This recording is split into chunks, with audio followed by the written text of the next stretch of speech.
तो hello student, लेकर के आ चुके हैं अर्धवार्षिक परीक्षा का कक्षा 10वीं का सामाजिक विज्ञान का सेट बी का पेपर प्यारे बच्चों। और ये है सेकंड पार्ट। कौन सा?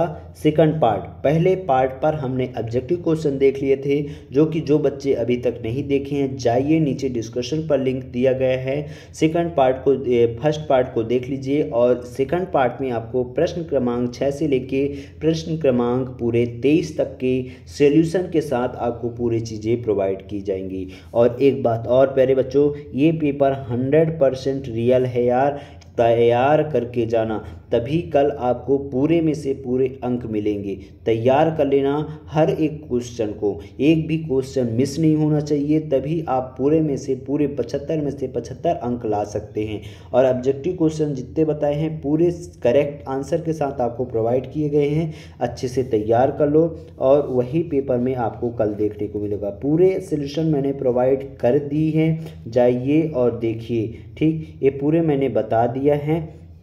यहाँ पास देखिए 6वां नंबर क्वेश्चन, मृदा अपरदन के कोई दो कारण लिखिए। और इसके अथवा में क्या है, जलोढ़ मृदा की कोई दो विशेषताएं लिखिए। कितने नंबर का है? 2 नंबर का है, तैयार कर लेना। फिर अगला क्वेश्चन क्या है, उत्पत्ति के आधार पर संसाधन के प्रकार लिखिए। 2 नंबर का क्वेश्चन है बच्चों, तैयार कर लेना। मृदा संरक्षण के कोई 2 उपाय लिखिए। दोनों में से सारे के सारे क्वेश्चन ये पेपर ही पूरा ओरिजिनल है, तो कोई से भी क्वेश्चन को आप तैयार कर सकते हो। ठीक, फिर यहाँ पास देखिए अगला क्वेश्चन क्या है।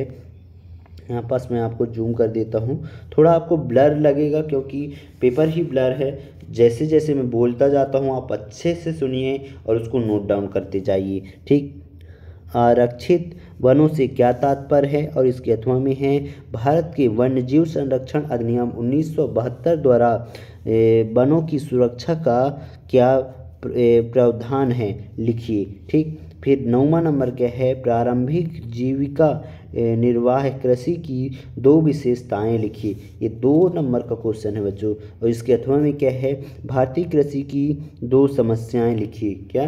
भारतीय कृषि की 2 समस्याएं, ये आया हुआ क्वेश्चन है। ठीक, दांडी यात्रा का उद्देश्य क्या उद्देश्य था? ठीक, फिर अथवा में है गांधी इरविन समझौता क्या था? तो ये 2 नंबर के क्वेश्चन है, तैयार कर लेना बच्चों, एक भी क्वेश्चन आपके छूटने नहीं चाहिए। भारतीयों ने साइमन कमीशन का विरोध क्यों किया था? ठीक, और इसके अथवा में है असहयोग आंदोलन में चोरी की घटना का क्या महत्व है? 2 नंबर का क्वेश्चन है, अच्छे से तैयार कर लो। 12वां नंबर क्या है, भूमंडलीकरण का वैश्वीकरण से क्या तात्पर्य है? और इसके अथवा में है कॉर्नर लॉ क्या था? 2 नंबर का प्रश्न है, तैयार कर लेना, एक भी क्वेश्चन छूटने नहीं चाहिए। ठीक, फिर अगला क्वेश्चन क्या है, गुमास्ता कौन थे? और इसके अथवा में है स्पिनिंग जेनी क्या है? ठीक, अच्छे से तैयार कर लो। 14 नंबर क्या है, सत्ता का विकेंद्रीकरण किसे कहते हैं? ठीक, इसके अथवा में क्या है, संघवाद क्या है? 2 नंबर का प्रश्न है बच्चों, तैयार कर लेना। 15 नंबर क्वेश्चन, सेवा क्षेत्र को परिभाषित करो। और अथवा में क्या है, संगठित क्षेत्र के कोई 2 लाभ बताइए। 16 नंबर क्या है क्वेश्चन, मुद्रा का अर्थ लिखिए। और अथवा में है स्वयं सहायता समूह के कोई 2 कार्य बताइए। ये सारे क्वेश्चन मोस्ट इंपॉर्टेंट क्वेश्चन है बच्चों, तैयार करके जाना। यहाँ पास अगला क्वेश्चन देखो, वैश्वीकरण की बढ़ावा देने वाले कारक कौन कौन से हैं, लिखना है। और इसके अथवा में क्या है, वैश्वीकरण का भारतीय अर्थव्यवस्था पर कोई 2 प्रभाव लिखिए। बहुत ही महत्वपूर्ण है, तैयार कर लेना। भारत में वन संरक्षण के कोई 3 उपाय लिखना है। और यह कि जैव विविधता को प्रभावित करने वाले कोई 3 कारकों का वर्णन करना है। ये सभी क्वेश्चन बहुत महत्वपूर्ण है, तैयार कर लेना। फिर अगला क्वेश्चन है, भारतीय संविधान में केंद्र और राज्य के बीच शक्ति की विभाजन किस प्रकार किया गया है? 3 नंबर का क्वेश्चन है, अच्छे से तैयार कर लो। अथवा में क्या है, संघीय शासन व्यवस्था की कोई 3 विशेषताएं लिखिए। ये बहुत महत्वपूर्ण है, तैयार कर लेना। ठीक, फिर भारतीय रिजर्व बैंक के कार्यों का वर्णन कीजिए। ये भी मोस्ट इम्पोर्टेंट क्वेश्चन है, ये सारे क्वेश्चन पेपर में आए हुए क्वेश्चन हैं। ठीक, यहाँ पास देखिए 21वां नंबर ये है। 22वां नंबर सविनय अवज्ञा आंदोलन के क्या कारण थे, वर्णन कीजिए। और 23वां नंबर क्या है, ये मानचित्र में दर्शाने को कहा गया है। तो ये सारे क्वेश्चन आपके पेपर में आए हुए क्वेश्चन हैं। तो चलिए इनके आंसर देख लेते हैं। तो यहाँ पास आप पूरा आंसर देख सकते हैं, ये पूरा ऑब्जेक्टिव के आंसर हैं। प्रश्न क्रमांक 1 का आंसर यहाँ पास पूरा दिया गया है बच्चों। ठीक, प्रश्न क्रमांक दूसरे का उत्तर ये है। चौथे का उत्तर यहाँ पास दिया गया है। दूसरा सत्य का आंसर यहाँ पास दिया गया है।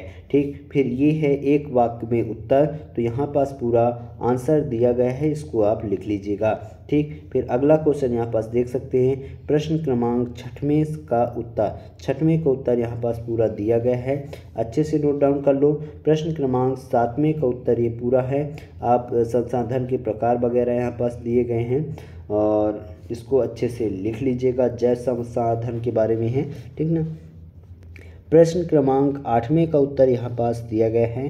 ठीक, फिर इसी क्रम में यहाँ पास देखिए प्रश्न क्रमांक 9वां, 10वां, 11वां, 12वां, 13, 14, ये पूरे 14 तक के आंसर हमने यहाँ पास आपको दिखा दिए हैं, ये पूरे। ठीक, यहाँ पास 15 का आंसर, 16 का आंसर, ये है 17 का आंसर, 18, 19, ये है 20। ठीक, प्रश्न क्रमांक 21 का आंसर यहाँ पास देख लीजिए अच्छे से। प्रश्न क्रमांक 22 का उत्तर, और ये पूरा मानचित्र में यहाँ पास पूरा दर्शाया गया है, इसको आप अच्छे से देख सकते हैं। ठीक, तो इस प्रकार प्यारे बच्चों हमने पूरे सॉल्यूशन आपको प्रोवाइड कर दिए हैं। इसका टेलीग्राम पर लिंक दे दूंगा, वहाँ पास मतलब PDF वगैरह का लिंक दे दूंगा, तो वहाँ से आप पूरा आंसर डाउनलोड कर सकते हैं। और चैनल जिन्होंने अभी तक सब्सक्राइब नहीं किया, चैनल को सब्सक्राइब कर लो, बेल आइकन को प्रेस कर दो। इस वीडियो को जितना हो सके अपने दोस्तों में शेयर करो, ताकि सभी के पास पहुँच पाए और वो भी अपनी तैयारी कर सके। तो मिलते हैं अगले वीडियो पर, तब तक के लिए जय हिंद, जय भारत।